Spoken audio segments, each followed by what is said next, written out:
जय श्री राम। हमारी जो दैनिक साधना है वो आध्यात्मिक जागृति के सबसे गहन मार्गों में से एक है।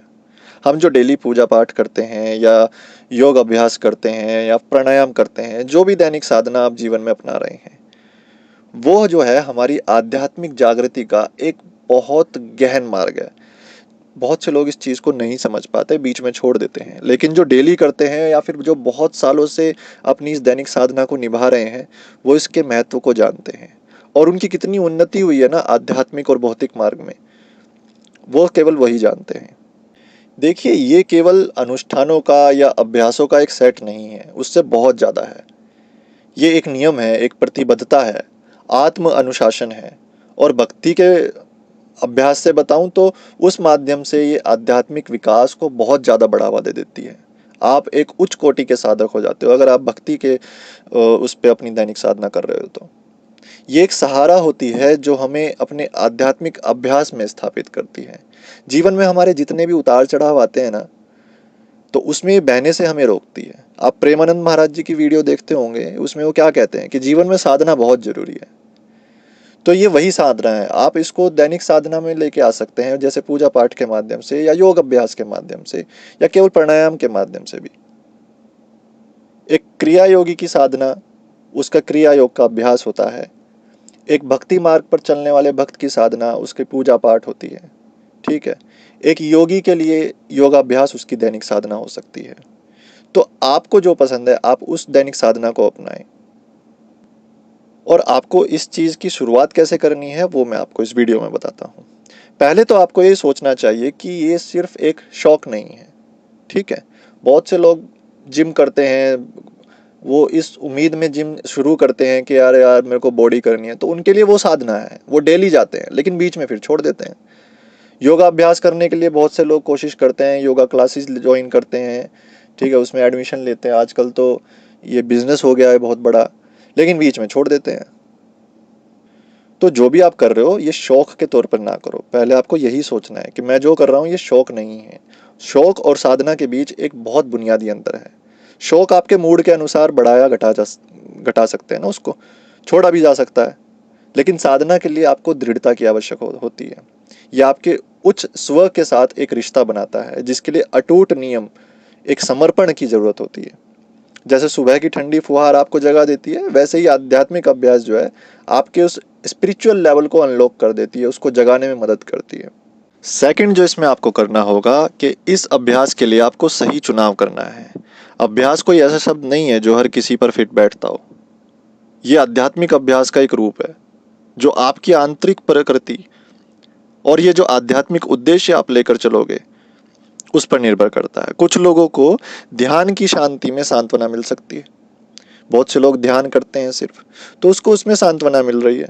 लेकिन कुछ लोग योग की गतिविधि करते हैं, उनको वो सुखदायक लग सकता है। तो चाहे वह ध्यान हो, चाहे वो योग की ऊर्जा हो, चाहे वो कर्म योग हो या वो भक्ति योग हो, वो चुने जो आपकी आत्मा की पुकार हो, जिसे करने का आपका मन करे, और उसी मार्ग को अपनी साधना मानकर डेली लाइफ में लेकर आए।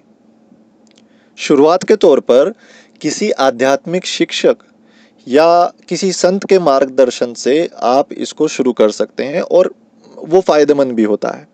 उनका ज्ञान और अनुभव आपके मार्ग को रोशन कर सकता है, जिससे आपको शुरुआती चुनौतियों पर और जो भी भ्रम वगैरह आते हैं उससे निपटने में मदद मिलेगी। सही मूड सेट करने के लिए घर या किसी अन्य स्थान पर एक शांतिपूर्ण स्थान का आप चुनाव कर सकते हैं, उससे आपकी साधना में आपको मदद मिल सकती है। ज़्यादातर लोग जब शुरुआत करते हैं ना, तो बहुत बड़े बड़े लक्ष्य लेके शुरुआत करते हैं। तो उससे क्या होता है कि आप अपने जो डेली रूटीन है उसको तोड़ देते हैं, क्योंकि वो कंटिन्यूटी नहीं आ पाती। आपको लगता है यार कुछ फ़ायदा नहीं हो पा रहा है ना। तो छोटे लक्ष्य से स्टार्ट करें, छोटे हिस्सों से शुरुआत करें, और जैसे जैसे आपकी क्षमता बढ़ेगी धीरे धीरे अवधि और अपनी जो है स्पीड बढ़ा दें। साधना के प्रारंभिक चरण में अनुशासन बहुत ज़रूरी होता है। जैसे कि बहुत से लोग सुबह नहीं उठ पाते हैं, तो सुबह उठने का एक अनुशासन आपको अपने जीवन में लाना ही होगा। आपको अपने चुने हुए अभ्यास के प्रति नियम बनाना ही होगा। आपको अपनी प्रगति, जो आपकी प्रोग्रेस चल रही है और जो आपके थॉट्स आ रहे हैं उसको लेके, जो जब आप डेली ये चीज़ें करते हो तो आपके थॉट्स, आपकी जीवन शैली पर भी चेंजेस आते हैं। तो ये जो विचार जो आपके बदले हैं और जो आपको प्रोग्रेस मिली है, आप उसको लिख लें, अपनी प्रगति को स्टोर करें कि कितनी तरक्की हुई है। यहाँ कुछ मैं आइडियाज़ आपको बता रहा हूँ जिन्हें आप शामिल कर सकते हैं, जिससे आपको आसानी होगी और 100% सक्सेस मिलेगी, चाहे वो किसी भी तरह की साधना आप कर रहे हो।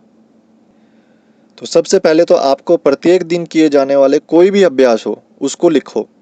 इसमें ध्यान हो सकता है, मंत्र पाठ हो सकता है, योग हो सकता है, या फिर और जो भी आपको अच्छा लगता है जैसे क्रिया योग वगैरह, और तो वो शामिल इसमें हो सकते हैं। लेकिन इसको लिखना है। अपनी प्रथाओं को रिकॉर्ड करने में, जब आप इनको रिकॉर्ड करते हो अपनी दिनचर्या को या इन पे नज़र रखते हो, तो एक निरंतरता बनती है और उस निरंतरता को आप बनाए रखें। ठीक है। किस चीज़ में कितना टाइम लगता है, ये कितनी देर तक किया, या ऐसा कुछ नोट आप जरूर करें। आपकी सहनशक्ति इससे पता चल जाएगी और आप उसमें आगे प्रोग्रेस कर पाओगे।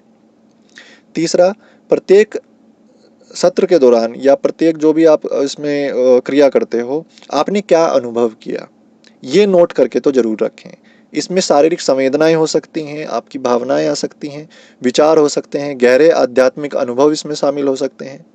ठीक है, तो उसको नोट कर जरूर करना है। अगर अभ्यास के दौरान या उसके बाद आपके मन में कोई अंतर्दृष्टि या विचार हो तो उन्हें भी लिख लेना चाहिए। ये आपके बारे में, आपके जीवन के बारे में, या आपकी वास्तविकता या प्रकृति के बारे में हो सकता है। अपने अभ्यास में आपके सामने आने वाली किसी भी चुनौती को भी आपको लिखना होगा। जैसे एकाग्रता में आपको कठिनाई हुई या आपको कोई शारीरिक परेशानी हुई। ठीक है। इसके अलावा कोई भी समाधान या रणनीति जो आपको उपयोगी लगे उसे रिकॉर्ड जरूर करें। कभी कभी साधना जो है हमारे सपनों को प्रभावित कर सकती है, या अभ्यास के बाहर एक सूक्ष्म अनुभवों को भी जन्म दे सकती है।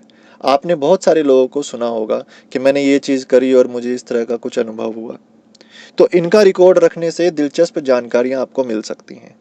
पवित्र ग्रंथों का अध्ययन आपकी साधना के लिए एक मूल्यवान रत्न साबित हो सकता है। इससे प्राप्त अंतर्दृष्टि आपके आध्यात्मिक अभ्यास को एक गहराई में ले जाएंगी। कुछ पवित्र पुस्तकों के नाम मैं डिस्क्रिप्शन में लिख रहा हूँ, आप चाहें तो वो पढ़ सकते हैं। अगर आपको इन कहीं नहीं मिलती हैं तो आप मुझसे संपर्क करें, मैं आपको ये ग्रंथ जो है PDF के रूप में दे दूँगा। कुछ को मैंने चैनल पर ऑडियो में डाला भी है, और आगे और ये प्रयास करूँगा कि ज़्यादा से ज़्यादा ग्रंथों को ऑडियो में चैनल पर डालूँ। और अगर आपको कोई दुर्लभ ग्रंथ PDF में चाहिए तो आप कमेंट करें, PDF मेंबरशिप लेके आप उस ग्रंथ को ले सकते हैं। अगली वीडियो जो है दैनिक साधना की विधियों के बारे में आएगी। जय श्री राम।